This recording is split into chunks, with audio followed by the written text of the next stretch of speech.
Park স্ট্রিটের হোটেলে খাটের বক্সে দেখো খুনের কিনারা লালবাজারের গোয়েন্দা বিভাগের। ওড়িশা থেকে গ্রেফতার মৃতের দুই সঙ্গী, মোটিভ নিয়ে এখনো ধন্দে পুলিশ। মালদা পুলিশের জালে আন্তঃরাজ্য মাদক পাচার চক্রের পান্ডা। কলকাতার নিউ মার্কেট থেকে গ্রেফতার কালিয়াচকের মোস্ট ওয়ান্টেড হাসমাত শেখ, জালে দুই সঙ্গীও। শাসক কুন্দলে ফের উত্তপ্ত ভাঙড়। অফিসের পর এবার তৃণমূল নেতা কাইজার আহমেদের বাড়ি লক্ষ্য করে বোমাবাজির অভিযোগ। শওকতের বিরুদ্ধে অভিযোগ কাইজারের। বিজেপি তৃণমূলকে হারাতে বাংলায় ধর্মনিরপেক্ষ শক্তিকে একজোট হওয়ার ডাক অধীর সেলিমের।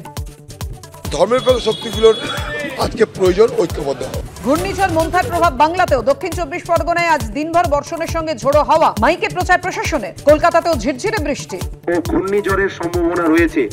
জামাইকায় শতাব্দীর সবচেয়ে বিধ্বংসী ঘূর্ণিঝড় মেলিসা। ঘন্টায় 295 কিলোমিটার বেগে আছড়ে পড়ল উপকূলে। অন্তত 10 জনের মৃত্যু, 6 লক্ষেরও বেশি মানুষকে নিরাপদে স্থানান্তর।